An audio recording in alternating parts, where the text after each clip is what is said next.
कभी कभी जब देवकी मैया भोजन का थाल परोसती है तो भोजन के थाल में माखन मिश्री देख करके गोविंद के नेत्र भर आते हैं और मेरे प्रभु रोने लगते हैं। माँ, तू मेरे भोजन की थाली में माखन मिश्री मत परोसा कर। बेटा, मैंने सुना है माखन मिश्री तेरे को बहुत पसंद है। ना ना माँ, जब जब मैं माखन मिश्री को देखता हूं तब तब मुझे अपनी माँ यशोदा की याद आ जाती है। तब तो एक दिन गोविंद यमुना के किनारे बैठे हुए थे और अपने उन ब्रजवासियों के ख्यालों में खो रहे थे और ब्रजवासियों की याद में गोविंद की झरझर अश्रुधारा प्रवाहित हो रही थी। तो मथुरा में भगवान के एक मित्र हैं जिनका नाम है श्री उद्धव जी महाराज। बृहस्पति जी के शिष्य हैं, बड़े ज्ञानी हैं। वृष्णीनाम प्रबरो मंत्री कृष्णस्य द्वैता सखा शिष्यो बृहस्पते साक्षात् उद्धवा बुद्धि सत्तमा।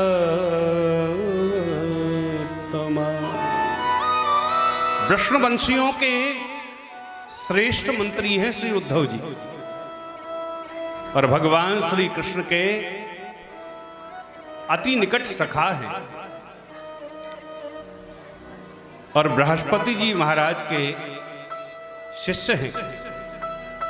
स्वर्ग में जाकर के बृहस्पति जी से विद्या पढ़ करके आए हैं उद्धव जी महाराज। परम ज्ञानी हैं, पर ज्ञानी तो बहुत हैं पर भक्त बिल्कुल भी नहीं है और कोरा ज्ञान अभिमान को प्रकट कर देता है। तो एक दिन गोविंद यमुना किनारे बैठे बैठे अपने ब्रजवासियों के ख्यालों में खो करके उनकी याद में अश्रुपात कर रहे थे। उसी समय उद्धव जी ने देखा और जैसे ही उद्धव जी पास में पहुंचे तो तुरंत गोविंद ने अपने आंसुओं को पोंछ लिया। अरे आओ आओ उद्धव, कब आए? उद्धव जी ने पूछ लिया, प्रभु एकांत में बैठे बैठे किसकी याद में अश्रुपात कर रहे थे, किसकी यादों में रो रहे थे? बताओ बताओ प्रभु। तब तो श्री उद्धव जी से गोविंद ने कह दिया, उद्धव क्या करें, बार बार मैं उन ब्रजवासियों की याद भुलाना चाहता हूं पर भुला के भी मैं उन ब्रजवासियों को भूल नहीं पाता। इतना प्रेम उन्होंने दिया है कि उनकी याद निरंतर मुझे सताती रहती है। और भगवान कहते कहते पुनः रोने लगे। ऊधो मोहे ब्रज बिसरत नाही, ऊधो मोहे ब्रज बिसरत नाही, ऊधो मोहे ब्रज बिसरत नाही, ऊधो मोहे ब्रज बिसरत नाही। हंस सुता को सुंदर कलरव, हंस सुता को सुंदर कलरव, और कदमन की छाँव, और कदमन की छाँव, मोहे ब्रज बिसरत नाही। ऊधो मोहे ब्रज बिसरत नाही। भगवान कहते उद्धव, यह मथुरा कंचन की नगरी, यह मथुरा कंचन की नगरी, यह मथुरा कंचन की नगरी, यह मथुरा कंचन की नगरी, मणिमुक्ता या माही, मणिमुक्ता या माही, जब ही सुरत बतबा सुख की, जब ही सुरत बतबा सुख की, हिय उमगत सुधिना मोहे ब्रज बिसरत नाहि, उधो मोहे ब्रज बिसरत नाहि, उधो मोहे ब्रज बिसरत नाहि, उधो मोहे ब्रज बिसरत नाहि। भगवान कहते हैं उद्धव क्या करें, उन ब्रजवासियों को मैं भुला के भी नहीं भूल पाता। उद्धव जी कहते हैं अरे प्रभु, उन गमार ग्वालाओं को याद कर करके आप रो रहे हो। भगवान चाहते हैं मेरा मित्र उद्धव ज्ञानी तो बहुत है, पर कोरा ज्ञान अभिमान को प्रकट करता है। इसके ज्ञान में यदि थोड़ा प्रेम का संपुट लग जाए तो प्रेमी ज्ञानी बन जाएगा। भगवान कहते हैं हाँ हाँ उद्धव, उन्हीं गमार ग्वालाओं की मुझे याद आती है। हंस सुता को सुंदर कलरव और कदमन की छाई। उद्धव एक काम करो ना, तुम ही जाओ, एक उपाय है मेरे पास। उद्धव बोले क्या उपाय है प्रभु?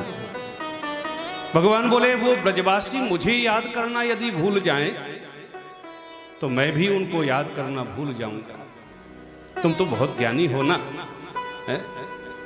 कुछ तत्व ज्ञान का ऐसा उपदेश देकर के आओ ना ग्वालाओं को, उन ब्रजवासियों को, कि वो मुझे याद करना भूल ही जाएं। तो जब वो याद नहीं करेंगे तो स्वाभाविक रूप से उनकी याद हमें भी नहीं आएगी, तो हम भी उनको याद नहीं करें। भगवान कहते हैं उद्धव जाओ जाओ, चले जाओ, आप ब्रज में जाकर के तत्व ज्ञान का कुछ ब्रजवासियों को उपदेश दे करके आओ। उद्धव जी वृंदावन जाने के लिए तैयार हो गए। तो प्रभु जिस रथ पर बैठ करके आए थे वही रथ मेरे गोविंद ने श्री उद्धव जी महाराज को दे दिया। उद्धव इस रथ पर बैठ करके जाओ। सांवले स्वरूप के तो उद्धव हैं ही, भगवान ने अपना पीतांबर और उड़ा दिया तो एकदम ऐसे लगने लगे जैसे श्री कृष्ण ही हों। रथ पर बैठ करके श्री उद्धव जी महाराज जब चल दिए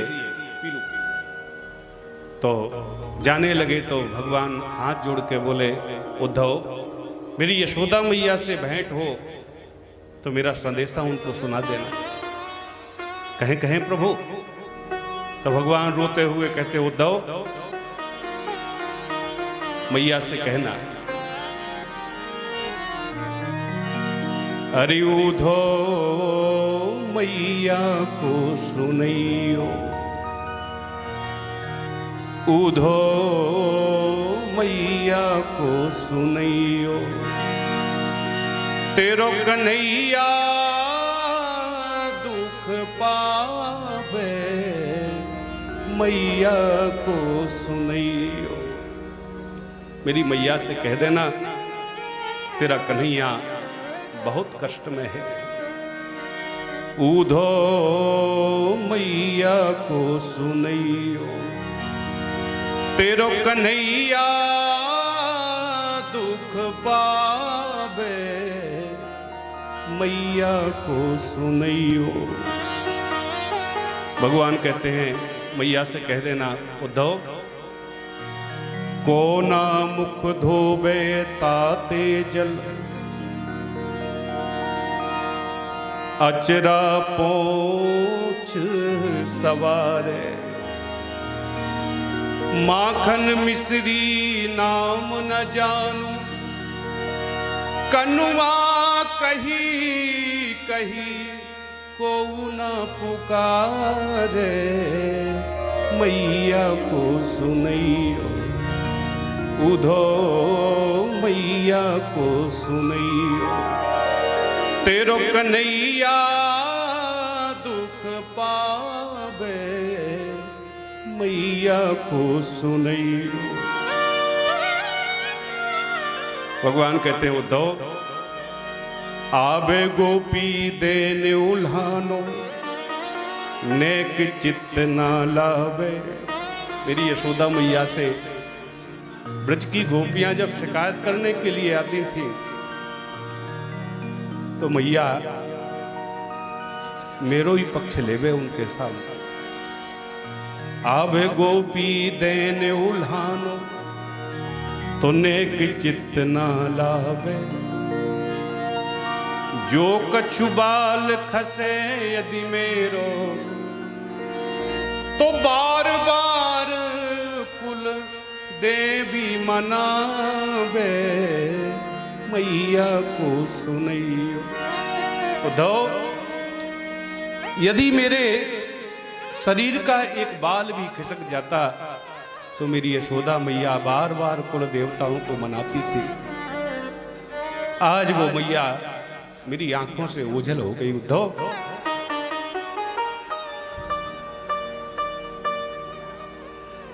वो नंद यशोदा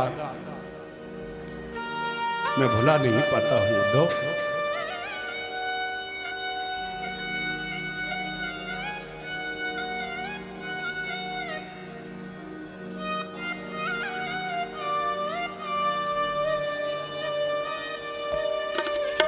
श्री भगवान कहते कहते नंद यशोदा ब्रजवासियों की याद में विलाप करने लगे। उद्धव जी से कहते हैं, जाओ जाओ उद्धव, तुम ही उन ब्रजवासियों को समझा सकते हो, तुम ही कुछ तत्व ज्ञान का उपदेश दे सकते हो।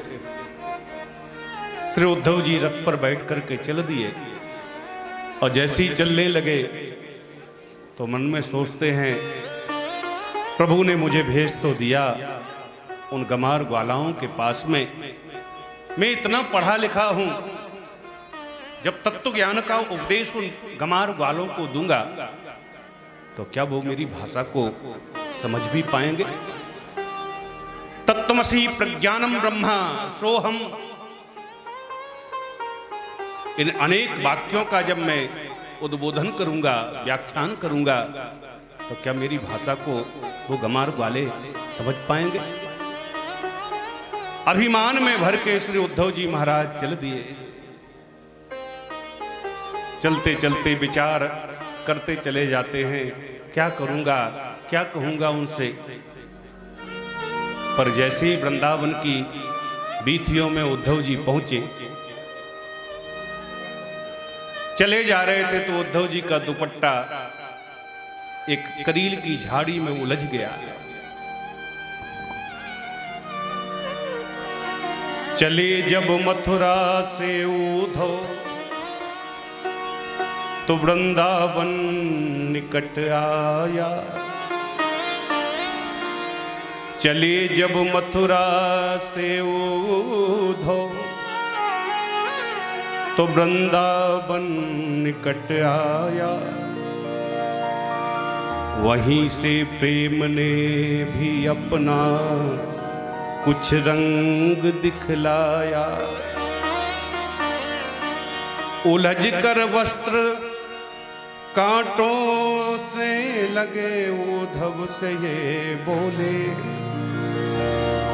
तुम्हारा ज्ञान पर्दा फाड़ देंगे हम प्रेम दीवाने।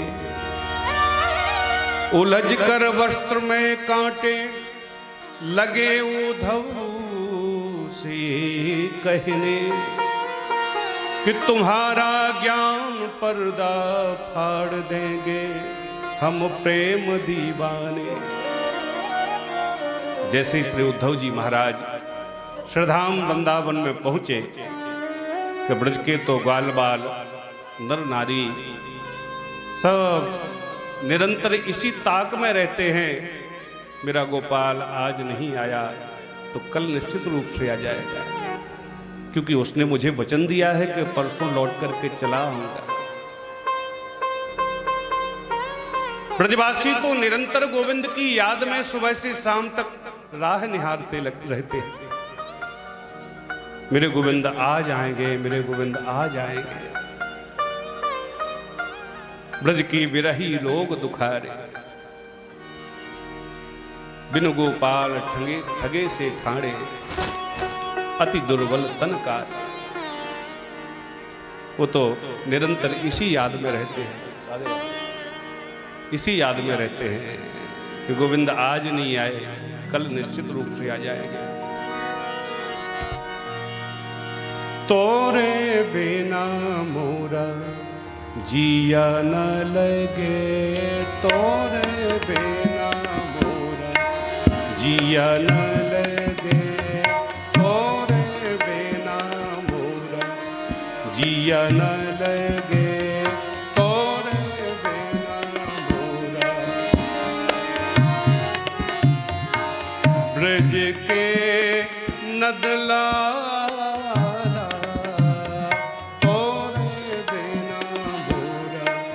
जिया न लगे, तोरे बिना मोरा। ब्रज के नदलाला तोरे बिना मोरा जिया न लगे, तोरे बिना मोरा। ग्वाल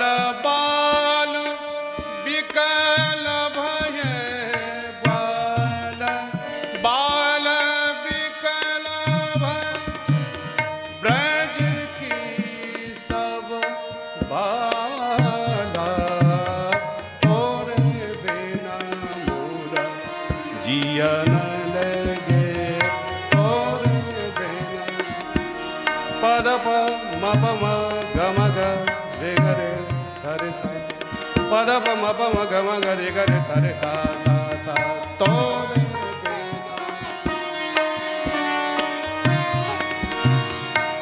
कुसुम कुंज यमुना तट ग्वाल समरूप, कुसुम कुंज यमुना तट ग्वाल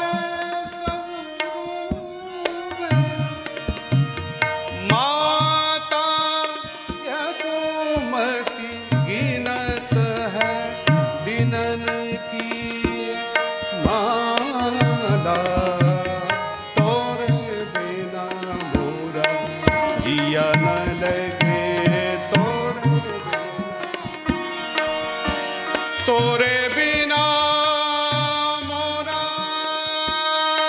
मोरा,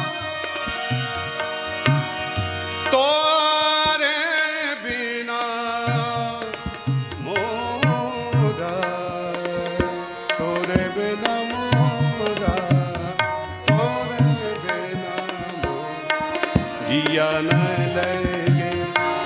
ब्रज के नदला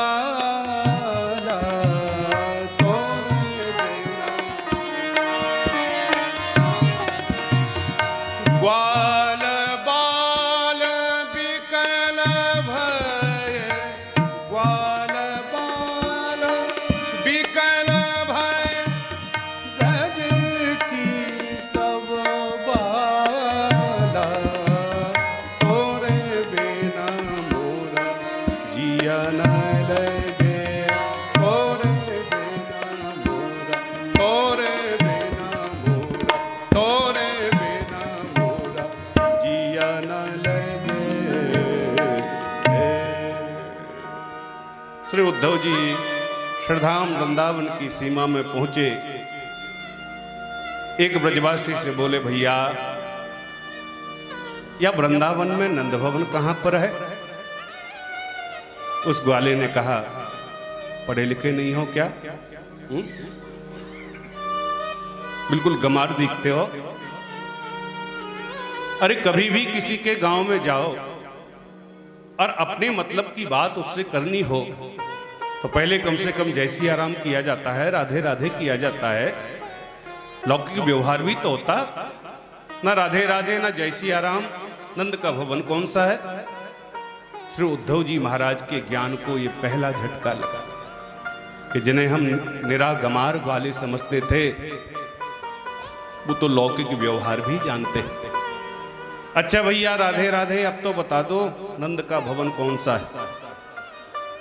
ब्रजवासी बोले, ये तुम्हारी दूसरी भूल है। श्रद्धाम वृंदावन में आकर के नंद भवन कोई पूछता नहीं है। क्यों? क्योंकि जो ये जल की धारा देख रहे हो ना, ये जल धारा जहां से निश्चित हुई है वही नंद भवन है। उद्धव जी बोले, भैया ये जलधारा क्या है? ब्रजवासी कहते हैं, भैया जब से श्री कृष्ण और बलराम नंद यशोदा को छोड़ करके गए हैं तब से निरंतर उनके नेत्रों की जलधारा प्रवाहित होती रहती है। उनकी आंखों के आंसू रुके ही नहीं हैं और नंद यशोदा की आंखों से इतने आंसू झरते हैं, इतने आंसू झरते हैं कि यह जलधारा प्रवाहित होने लगी। श्री उद्धव जी महाराज के ज्ञान को यह दूसरा झटका लगा कि जिनकी आंखों के आंसू ही बंद ना हो रहे हों श्री कृष्ण के वियोग में, भला उन्हें तत्व ज्ञान का उपदेश में क्या दूंगा। श्री उद्धव जी महाराज नंद भवन पहुंचे तो संध्या हो रही थी। सांवले स्वरूप उद्धव को देख करके नंद बाबा को तो एक क्षण के लिए लगा हमारा कृष्ण ही आ गया। दौड़ करके उद्धव जी को हृदय से लगा लिया नंद बाबा ने। उद्धव जी बोले, बाबा मैं श्री कृष्ण को सखा उद्धव आपको प्रणाम करूं? तब तो कृष्ण का सखा कहा। तब नंद बाबा समझे, अरे अरे बेटा उद्धव आओ आओ, स्वागत है नंद भवन में तुम्हारा। और बताओ मथुरा में सब कुशलता तो है? उद्धव जी कहते, बाबा जब से भगवान श्री कृष्ण ने मथुरा में जाकर के कंस का वध कर दिया है ना, तब से सब आनंद ही आनंद है, सब कुशलता है। नंद बाबा बोले, बेटा उद्धव तो तुम भी यही समझते हो कि हमारे छोटे से कन्हैया ने दुष्ट कंस को वध कियो? अरे बेटा पापी को कोई नहीं मारता, कंस को तो उसके पाप ने मारा है, और लोग बाग समझते हैं हमारे नन्हे से कन्हैया ने मारा। बेटा अब तो वो मथुरा का राजा बन गया है ना, तो मथुरा के विशाल भवन प्रासादों में रह करके कभी इन बूढ़े माँ बाप को भी याद कर लेता है कि नहीं?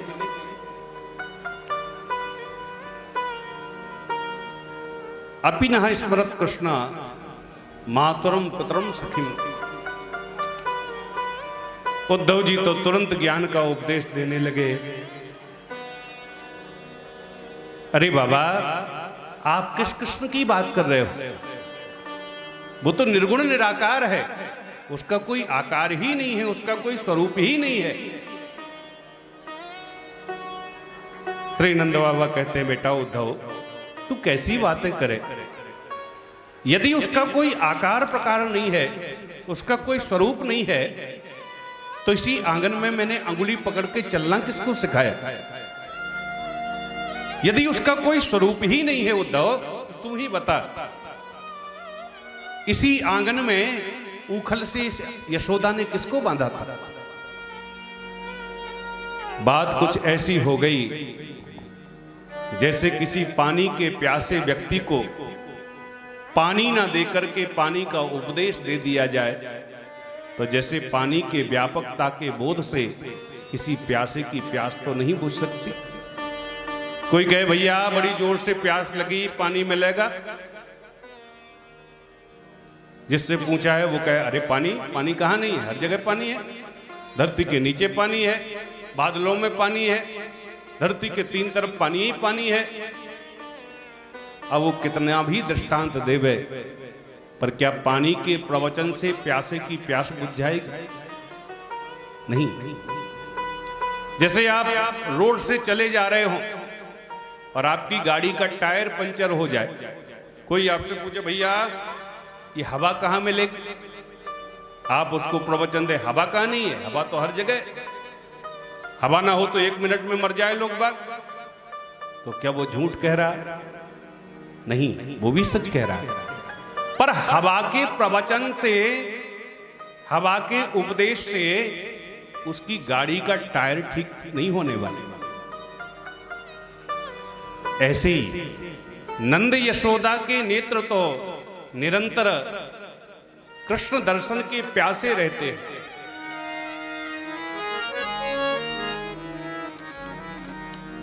और श्री उद्धव जी कृष्ण तत्व का उपदेश दे रहे हैं।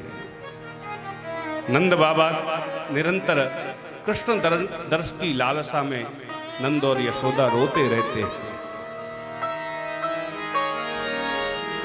अखियां हरि दर्शन की प्यासी, अखियां हरि दर्शन की प्यासी, अखियां हरि दर्शन की प्यासी। देखियो चाहत कमल नैनन को, देखियो चाहत कमल नैनन को, निस दिन रहत उदासी। अखियां हरि दर्शन की प्यासी, अखियां हरि दर्शन की प्यासी। अखियां हरि दर्शन की प्यासी। केसर तिलक मोतिन की माला, केसर तिलक मोतिन की माला, वृंदावन के बास को, वृंदावन के बासी। नेह लगाए त्याग गए तृण समो, नेह लगाए त्याग गए तृण सम, डाल गए गल फांसी। हरि दर्शन की प्यासी। अखियां हरि दर्शन की प्यासी।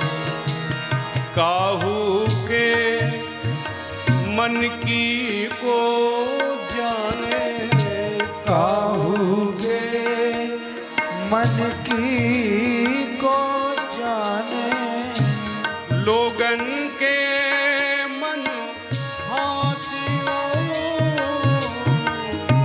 लोगन के मन हासी।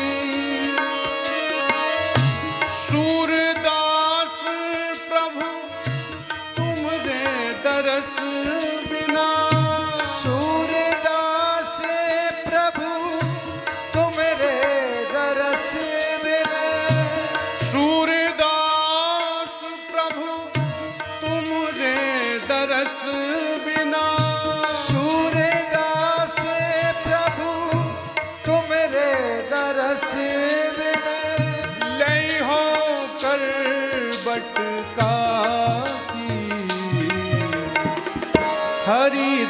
दर्शन की प्यासी, अखियाँ हरि दर्शन की हरि दर्शन की, हरि दर्शन की प्यासी।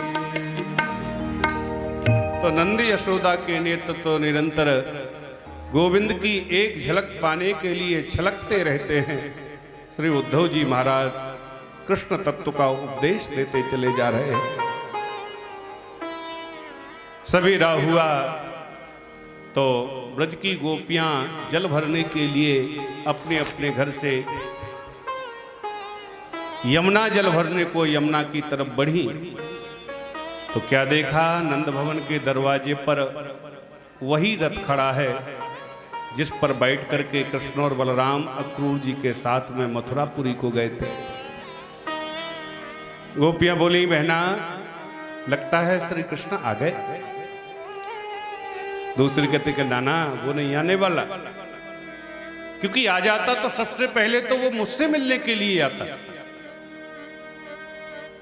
एक कहते बहना कृष्ण नहीं आया होगा, फिर अक्रूर आया होगा। दूसरी कहते बहना उसको अक्रूर मत कर कहे, वो अक्रूर नहीं है, वो तो महान क्रूर है। क्यों? अरे बहना तू ही बता, जैसे कोई किसी को मारे तो नहीं, पर उसकी दोनों आंखें फोड़ दे, तो उससे बड़ा क्रूर कोई हो सकता है क्या?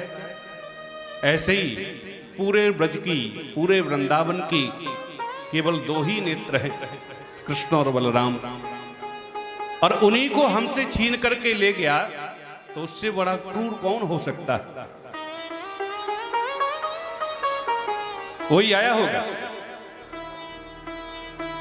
दूसरी कहते अक्रूर काहे को आएगा?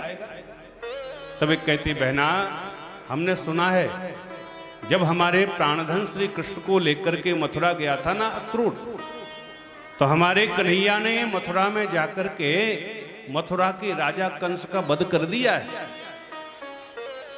तो अब ये अक्रूर हमको लेने के लिए आया होगा। हमें लेने क्यों आया है? क्योंकि अपने मरे हुए उस राजा का पिंडदान करवाएगा हमसे। एक कहते नाना बहना वो नहीं आ सकता, वो तो हमें छोड़ करके ऐसे भाग गया, श्री कृष्ण तो हमें छोड़ करके ऐसे भाग गए जैसे विद्या अध्ययन करके शिष्य गुरुदेव को प्रणाम करके चले जाते हैं, जैसे धनहीन पुरुष को गण का त्याग करके चली जाती है, जैसे फल रहित वृक्ष को छोड़ करके पशु पक्षी पलायन कर जाते हैं, भाग जाते हैं, जैसे जंगल में आग लगने पर सारे पशु पक्षी पलायन कर जाते हैं। सैकड़ों दृष्टांत दे डाले गोपियों ने। इधर सवेरा हुआ तो श्री उद्धव जी महाराज नंद बाबा से बोले, बाबा आपका यदि आदेश मिले तो मैं भी यमुना स्नान कर आऊं। तब श्री नंद बाबा को होश आया कि सुबह हो गई। अरे बेटा उद्धव जाओ जाओ, मुझे तो होश ही नहीं है कि कब सवेरा हो गया, पूरी रात निकल गई कृष्ण चर्चा में। जाओ जाओ जल्दी से तुम यमुना स्नान करके आओ। और जब तक यशोदा सद माखन निकाल देगी फिर बैठ करके पाना। श्री उद्धव जी महाराज यमुना तट पर जाते हैं तो उससे पहले ब्रज की गोपियां पहुंच जाती हैं। यमुना तट पर बैठ करके सारी गोपियां कृष्ण चर्चा करना प्रारंभ कर देती है। एक कहती है बहना आज तो कन्हैया हमारे स्वप्न में आए। अच्छा बहना क्या किया उन्होंने? बहना हमारे स्वप्न में आके मेरे घर आए और मेरे घर के माखन की मटकी को उन्होंने उठाया। अच्छा फिर मटकी उठा करके माखन पाने लगे गोविंद। फिर क्या हुआ? बस जैसे ही मैं उनको पकड़ने के लिए भागी फिर होना क्या था, बाबरी जो नींद जो खुल गई। सारी गोपियां मिलकर के श्री राधा रानी से पूछती हैं बहना किशोरी जी आपको कैसा स्वप्न आता है? क्योंकि आपको तो मेरे गोविंद अत्यंत प्रेम करते थे, अत्यंत प्रेम करते थे। तब श्री राधा रानी कहती हैं, बहना तुम सब सौभाग्यशालिनी हो। अरे स्वप्न में ही सही कम से कम अपने प्राणधन श्री कृष्ण का दर्शन तो कर लेती हो।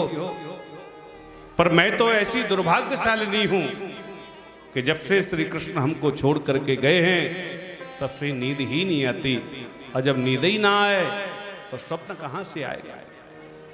यावत कृष्ण गता भूयाद गता निद्रापवैरिणी।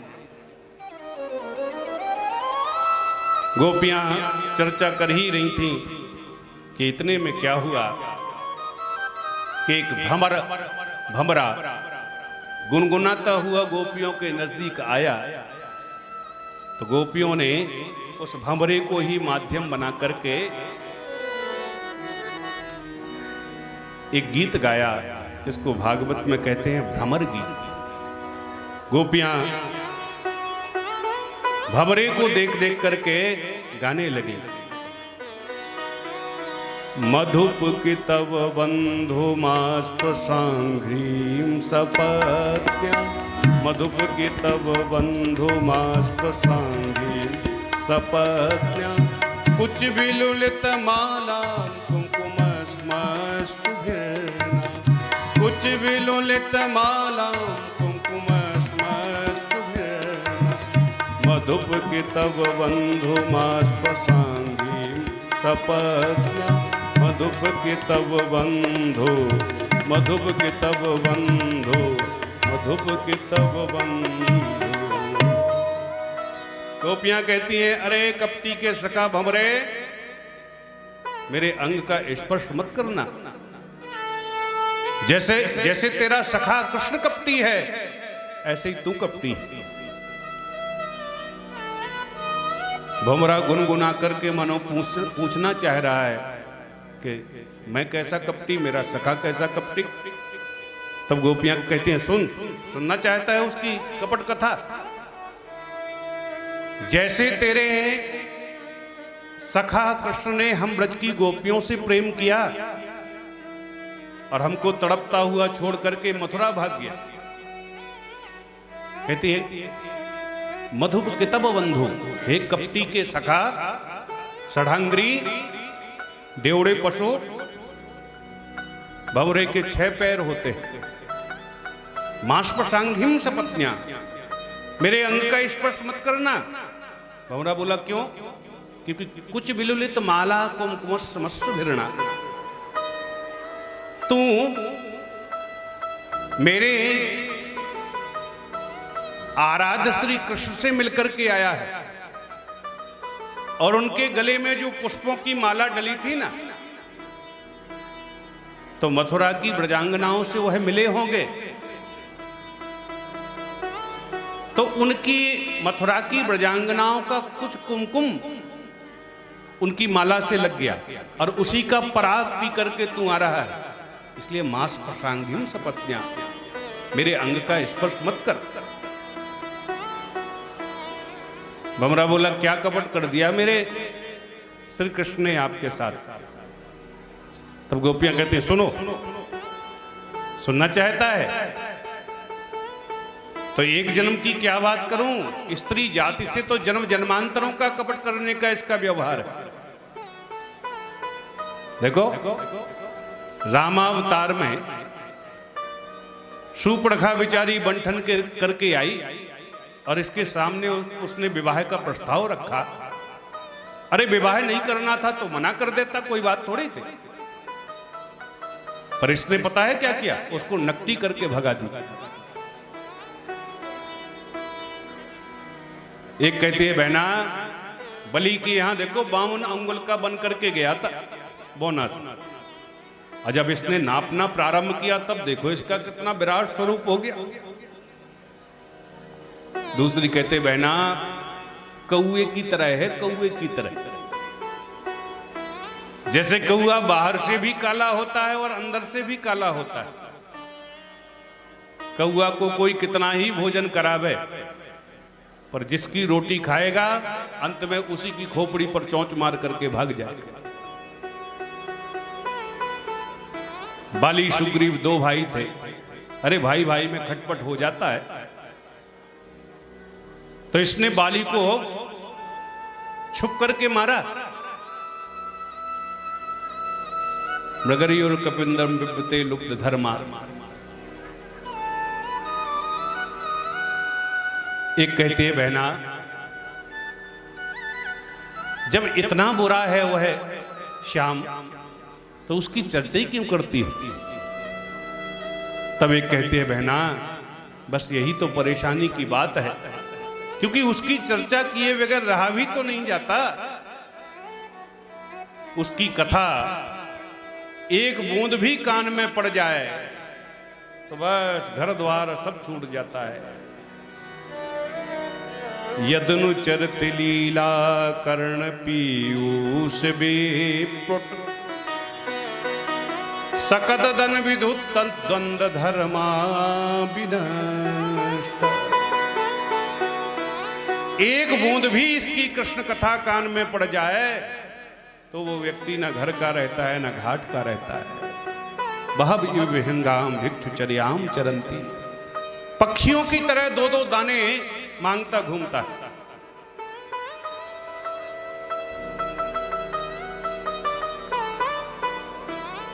गोपियों की बातें सुन करके भंवरा मानो उड़ने लगा, दूर जाने लगा। तो आपस में कहते बहना लगता है बुरा मान गया। तब कहते अरे अरे आजा भैया, प्रिय सखी पुनः आगा, आ जाओ अब मैं कुछ नहीं कहूंगा।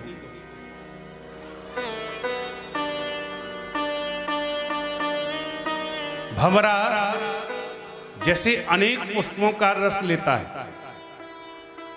पर चंपा के पुष्प पर कभी नहीं जाता। चंपा के पुष्प का पराग भंवरा कभी नहीं लेता। तो किसी ने पूछा कि चंपा तेरे ऊपर भंवरा क्यों नहीं आती?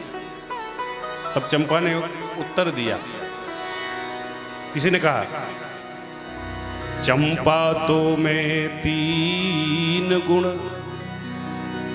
रूप रंग और बास, अब गुण ऐसो कौन है जो भंवर ना पास। ऐसा अवगुण कौन सा है कि तेरे पास में भंवरा नहीं आता? तो भंवरे ने उत्तर दिया कि चंपा के पुष्प के पास में मैं क्यों नहीं जाता। तब कहते हैं कि चंपक वर्णी राधिका और भंवर कृष्ण को दास, निज की जननी जान के सुभ्रवर नावे पास। ऐसे गोपियों ने भंवरे को माध्यम बना करके गीत गाया। श्री उद्धव जी दूर खड़े खड़े सब देख रहे थे, सब सुन रहे थे, और गोपियों की बातें सुन सुन करके उद्धव जी की ज्ञान की सीढ़ियां खिसकती चली जा रही हैं। तब तो उद्धव जी गोपियों के पास में पहुंच करके कहते हैं, अरे देवियों, मैं श्री कृष्ण को सखा उद्धव आपके लिए गोविंद का संदेशा लेकर के आया। जो श्री कृष्ण का नाम गोपियों ने सुना, तब तो चारों तरफ से श्री उद्धव जी को घेर लिया गोपियों ने, और मुँह को लिखो है कहा, मुँह को लिखो है कहा, कहन सबय लगे। मेरे लिए गोविंद ने क्या लिखा, मेरे लिए गोविंद ने क्या लिखा। और श्री उद्धव जी गोपियों को ज्ञान का उपदेश देने लगे। न माता न पिता तस्य, न भार्या न सुता दयो। हरि देवियों, वो तो निर्गुण निराकार परब्रह्म परमात्मा है, तुम किस कृष्ण की बात करते हो? यदि उपासना करना है तो निर्गुण निराकार ब्रह्म की उपासना करो। तब तो गोपियां कहती हैं, उद्धव मन न भये 10-20, एक हो तो सो गयो श्याम संग, को आराधे ईश। उद्धव, यदि मेरे पास में 2 मन होते तो एक मन से तेरे निर्गुण निराकार की उपासना कर लेते। मन एक ही है। और श्याम तन श्याम मन श्याम है हमारो धन, आठों याम उधो हमें श्याम ही सो काम है।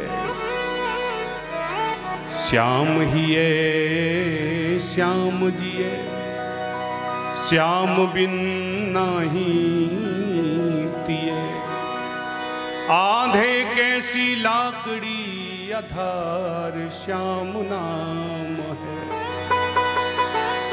ऊधो तुम भय बोरे, पाती लेके आए दोरे, जोग कहाँ राखूं यहाँ रोम रोम श्याम है। तेरो निर्गुण उपासना को जोग कहाँ से करूं धो, क्योंकि हमारे तो रोम रोम में श्याम ही बसता है। जित देखूं तित श्याम मई है, श्याम कुंज वन यमुना श्यामा, श्याम गगन घन घटा छई है। नरदेवन की कौन कथा कहूं, अलख ब्रह्म छवि श्याम मई है। जित देखूं तित श्याम मई है। तब तो उद्धव जी महाराज का ज्ञान गल गया। श्री उद्धव जी महाराज के ज्ञान में गोपियों ने प्रेम के इतने डंडे मारे, इतने डंडे मारे कि श्री उद्धव जी महाराज के ज्ञान की चदरिया तो पूरी गुदड़िया बन गई। और तब से वृंदावन में मोहल्ले ही प्रसिद्ध हो गया, ज्ञान गुदड़ी। अब तो बार बार गोपियों की चरण रज अपने माथे से लगाते हैं और भगवान से प्रार्थना करते, प्रभु अब की बार यदि मुझे जन्म मिले तो वृंदावन में बना देना, वृंदावन में जन्म दे देना, क्योंकि आज मुझे भगवान की भक्ति के महत्व का पता चला है। क्योंकि यदि जीवन में सब कुछ है और भगवान की भक्ति नहीं है तो जीवन व्यर्थ है। भगवान की भक्ति के बगैर जीवन कैसा है? जैसे एक सुंदर नारी अनेक वस्त्र आभूषणों से सुसज्जित है, अनेक अलंकारों से अलंकृत है, पर यदि उसकी नासिका काट दी जाए तो बगैर नाक के उसकी शोभा कैसी होगी? ऐसे ही जीवन में सब कुछ प्राप्त हुआ और यदि भगवान की भक्ति नहीं हुई तो जीवन ऐसे ही है जैसे अनेक वस्त्र आभूषणों से सुसज्जित एक नारी बड़ी सुंदर है पर उसकी नासिका नहीं है। बुद्धि बड़ी चतुराई बड़ी और सुंदरता तन में प्रगटी है। मान बड़ो धन धामो बड़ो, यश कीरत हो जग में प्रगटी है। झूमत द्वार गजेंद्र हजार, सो इंद्र से कछु नाही घटी है। और इतना सब कुछ होने के बाद तुलसी जगदीश की भक्ति बिना, जैसे सुंदर नारी की नाक कटी है। तुलसी जगदीश की भक्ति बिना, जैसे सुंदर नारी की नाक कटी है। बार बार श्री उद्धव जी महाराज गोपियों की चरण रज अपने सिर पर धारण करके चल दिए। ऊधो श्रूधो हुए चलियो, सुन गोपिन के बोल। ज्ञान बजाई डुमडुमी, प्रेम बजायो ढोल।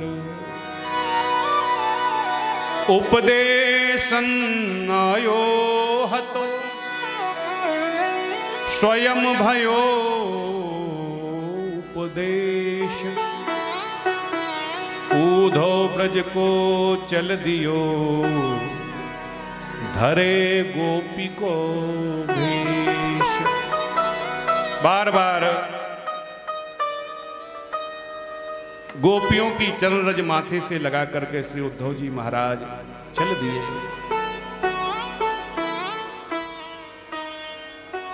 गोपी का भेष धारण करके श्री उद्धव जी महाराज जैसे ही भगवान के पास में पहुंचे कि गोविंद कहते हैं, अरे आओ आओ ज्ञानी जी महाराज, ऐसा कौन सा वेदांत बगाड़ दिया कि आपने 6 महीने लगा दिए।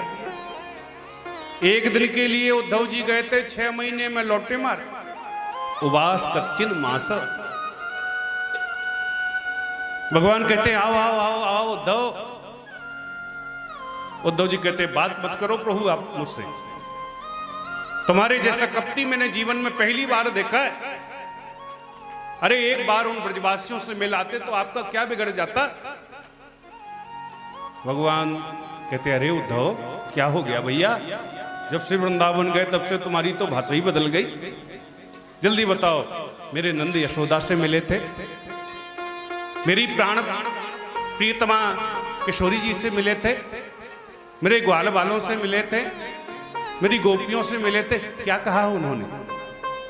श्री उद्धव जी महाराज किसी के बारे में भी कुछ कहना चाहते हैं कि तुरंत आंखों से झरझर अश्रुधारा प्रवाहित होने लगती है, कंठ अवरुद्ध हो जाता है, पूरा शरीर रोमांच कंटकित होने लगता है। तुरंत मेरे गोविंद ने श्री उद्धव जी को हृदय से लगा लिया। उद्धव, बस यही तुम्हारे अंदर मैं चाहता था। तुम्हारे अंदर ज्ञान तो बहुत था पर भक्ति नहीं थी। उद्धव, मैं ब्रजवासियों से और अपनी राधा रानी से कभी एक क्षण भी, एक पल भी दूर नहीं रह सकता। आओ मैं तुम्हें अपने चिन्मय वृंदावन का दर्शन कराऊं। और जो उद्धव जी ने नेत्र बंद किए तो गोविंद ने चिन्मय वृंदावन के दर्शन कराए। तब तो सारा ब्रजमंडल श्री उद्धव जी महाराज को अपने नेत्रों में